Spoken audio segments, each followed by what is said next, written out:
Perkenalkan, saya Alamsyah, dosen Prodi Ilmu Ekonomi, Fakultas Ekonomi dan Bisnis Islam UIN Alauddin Makassar, peserta PKDP 2026 PTP UIN Alauddin Makassar.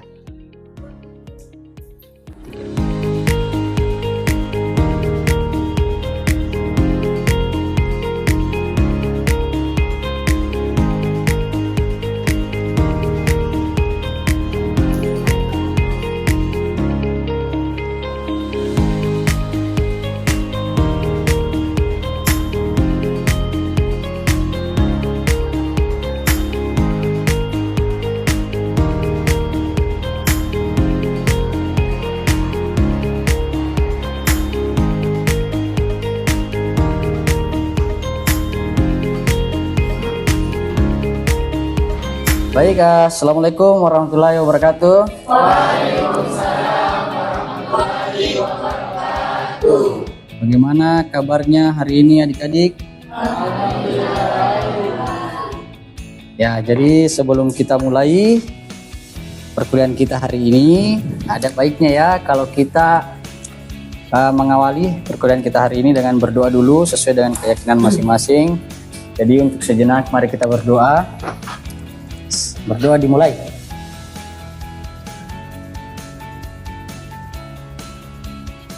Berdoa selesai. Ya, jadi sebelum saya mulai, saya absen dulu ya. Awalia Putri Salsabila. Hadir Pak. Ananda Putra Ismail. Misbahuddin. Izin Pak. Oke. Muhammad Firdaus. Nur Afia. Hadir Pak. Erwina Syafwana. Hadir Pak. Sheila Fardina. Hadir Pak. Marwangi. Hadir Pak. Jadi adik-adik, sebelumnya kita kan sudah pernah mempelajari dasar-dasar ilmu ekonomi ya. Nah, itu kita kemarin belajar apa itu ilmu ekonomi. Kita juga belajar apa-apa saja yang termasuk dalam kegiatan ekonomi. Ya, jadi siapa di sini yang bisa coba menjelaskan ke saya atau sekurang-kurangnya memberikan definisi apa sih itu ilmu ekonomi? Oke, jadi siapa yang bisa menjelaskan apa itu ilmu ekonomi? Saya Pak. Ya, oke, silakan. Aswan ya? Andi Pak. Andi. Iya Pak. Oke, silakan Andi. Ilmu ekonomi adalah cabang ilmu yang mempelajari perilaku manusia dalam memenuhi kebutuhannya dengan sumber daya alam yang terbatas. Oh ya, betul sekali ya. Jadi ilmu ekonomi adalah suatu bidang ilmu yang mempelajari bagaimana manusia memenuhi kebutuhannya dengan sumber daya yang terbatas. Baik, tadi Andi sudah menjelaskan apa itu ilmu ekonomi, tapi dalam ilmu ekonomi itu ada yang namanya kegiatan-kegiatan ekonomi ya. Coba satu lagi, siapa yang bisa menjelaskan apa saja yang termasuk dalam kegiatan ekonomi? Saya Pak. Oke, silakan. Siapa? Natasha? Iya Pak. Ya, silakan Natasha. Jadi menurut saya kegiatan ekonomi itu adalah semua aktivitas manusia untuk memenuhi kebutuhannya dengan cara memproduksi, mendistribusi dan mengkonsumsi barang dan jasa. Oke ya, bagus sekali ya. Jadi secara umum ada 3 yang termasuk dalam kegiatan ekonomi. Ada kegiatan produksi, ada kegiatan konsumsi, dan ada kegiatan distribusi. Yang semua tujuannya itu adalah untuk memenuhi kebutuhan manusia. Oke, kalau begitu kita lanjut ya kepada materi di minggu ini. Itu ada yang harus kita pelajari juga dalam ilmu ekonomi, itu ada yang namanya pembangunan di negara berkembang. Oke, baik ya adik-adik ya. Jadi kegiatan dalam suatu struktur ekonomi itu ada yang namanya negara berkembang, ada juga yang namanya negara maju, ada juga yang namanya negara tertinggal. Nah, jadi kita harus tahu ini sebagai mahasiswa ilmu ekonomi, kita harus tahu membedakan mana negara berkembang, mana negara maju, dan kemudian mana negara yang tertinggal. Oke, kita mulai dulu ya dari definisinya. Negara berkembang itu adalah entitas teritorial yang berada dalam proses peralihan menuju tingkat kemajuan ekonomi dan teknologi yang lebih tinggi. Tentu saja demografinya ya. Demografi itu perlu kita ketahui adik-adik semuanya. Demografi itu adalah kondisi kependudukan, termasuk tenaga kerja, kemiskinan, pengangguran, dan peluang-peluang kerja yang tersedia. Kemudian yang terakhir karakternya itu adalah produktivitas menengah atau produktivitasnya itu masih tergolong lambat. Nah, ada beberapa akar masalahnya, itu ada institusi yang lemah, kemudian lingkaran kemiskinan, ekspor bahan mentah, dan infrastruktur yang belum memadai. Oke, saya akan tanya ya, tadi itu kan saya menjelaskan beberapa yang berkaitan dengan negara berkembang ya. Ada di sini saya jelaskan struktur-strukturnya bahwa negara berkembang itu memiliki infrastruktur yang kurang bagus, dia suka mengekspor bahan mentah, kemudian kemiskinan itu masih tinggi dan tata kelola institusi yang lemah. Dan ada juga ini tadi, fokusnya pada sektor primer. Kita sudah bisa mengetahui apa yang membedakan negara yang berkembang dengan negara maju ya. Itu ada teknologi, ada inovasi, pengetahuan, sumber daya manusia, dan banyak faktor lainnya. Coba ya, kalau kalian menyimak tadi dengan baik, apa kira-kira yang menjadi perbedaan umum antara negara berkembang dan negara maju? Ya, coba siapa yang bisa menjawab? Saya, Pak. Ya, oke, silakan. Siapa? Ainun ya? Iya, Pak. Ya, silakan Ainun. Jadi perbedaan antara negara berkembang dan negara maju adalah negara yang sudah mengalami kesejahteraan yang merata terhadap masyarakatnya, sedangkan negara berkembang itu negara yang pertumbuhan ekonomi dan pembangunannya masih di tahap yang di tengah-tengah atau yang masih untuk yang lebih maju lagi, tapi menghadapi tantangan seperti kemiskinan dan tidak pemerataan infrastruktur yang ada di negaranya. Oke, baik ya. Jawaban dari Ainun itu cukup representatif menggambarkan apa sebenarnya yang membedakan antara negara maju, negara berkembang, dan negara yang tertinggal ya, atau negara miskin. Oke. Baik ya, ada beberapa ini perbandingan antara negara maju dan negara berkembang. Kita bisa mulai dari pendapatan per kapitanya dulu, yang tentu saja negara maju itu lebih merata ya. Kemudian struktur perekonomiannya yang lebih didominasi oleh sektor jasa dan industri, sementara negara berkembang itu fokus pada sektor primer. Penguasaan teknologi tentu saja lebih bagus dan lebih besar di negara yang maju. Kemudian tenaga kerja itu lebih banyak terserap di sektor formal. Ya, ini tadi kan sudah saya gambarkan secara umum ya adik-adik ya. Ini saya bertanya lagi ya untuk menguji apakah kalian benar-benar menyimak dalam mata kuliah ini. Apa kira-kira tadi yang menjadi perbedaan fokus antara negara maju dan negara berkembang? Ya, siapa yang bisa menjawab? Saya, Pak. Ya, Misbahuddin ya. Ya, Pak. Ya, silakan Misbah. Pak, baik. Negara maju lebih berfokus pada sektor sekunder seperti industri, jasa, dan perdagangan. Sedangkan negara berkembang lebih berfokus pada sektor primer seperti pertanian dan perikanan. Oh iya, oke. Baik ya, jadi jawaban dari Misbah tadi cukup menjelaskan bahwa negara berkembang itu masih berfokus pada sektor primer, sementara negara maju itu sudah berfokus pada sektor sekunder seperti industri, jasa, dan perdagangan. Baik ya, jadi untuk mencapai kesejahteraan atau untuk mencapai status negara maju, suatu negara itu dapat menerapkan beberapa strategi ya, tapi ini tidak terbatas pada konteks ini saja. Nah, jadi yang pertama harus dimiliki adalah tata kelola yang baik. Yang kedua, mereka itu harus memiliki fondasi sumber daya manusia yang luar biasa, seperti penduduknya itu memiliki pendidikan tinggi, mereka berfokus pada teknologi, kemudian mereka itu mampu menciptakan inovasi. Kemudian mereka juga harus memiliki visi yang struktural. Dan yang terakhir tentu saja harus ada infrastruktur yang memadai.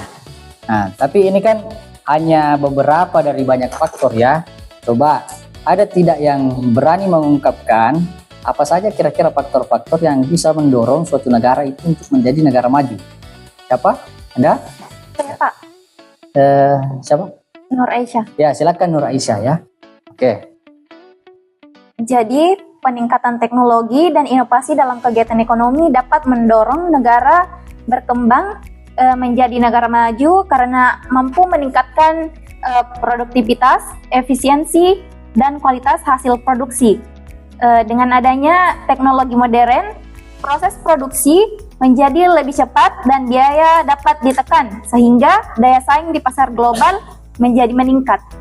Selain itu, inovasi juga melahirkan produk dan layanan baru, membuka lapangan pekerjaan, serta mendorong perkembangan sektor lain seperti industri, pertanian, dan perdagangan. Oke. Masih lanjut ya, silakan lanjut lagi.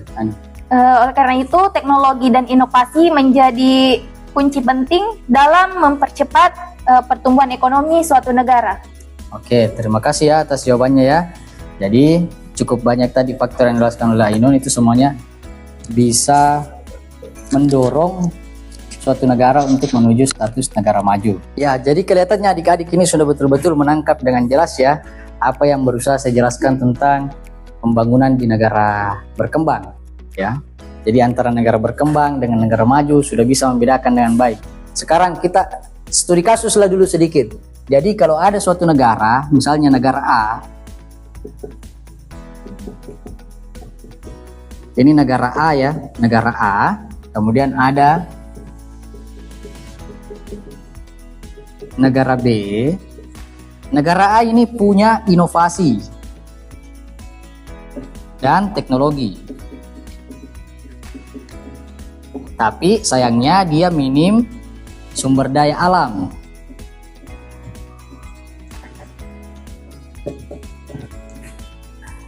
Nah, kemudian negara B ini memiliki kekayaan SDA, namun SDM-nya rendah. Teknologi kurang.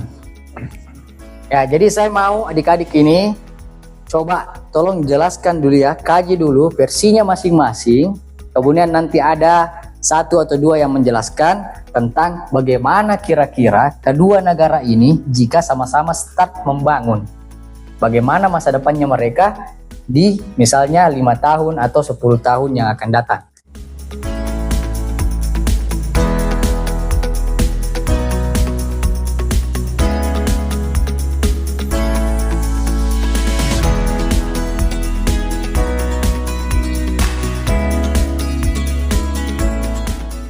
Oke, ya sudah cukup mengerjakannya. Jadi pasti sudah ada semua gambarannya kan? Nah, coba siapa kira-kira yang berani mengungkapkan atau berani menggambarkan proyeksi dari dua negara ini di masa yang akan datang, 5 atau 10 tahun ke atas? Siapa yang mau? Saya, Pak. Oke, silakan. Suci ya? Iya, Pak. Ya, silakan Suci. Di sini mungkin ya Suci menjelaskan. Oh iya, Pak. Ya.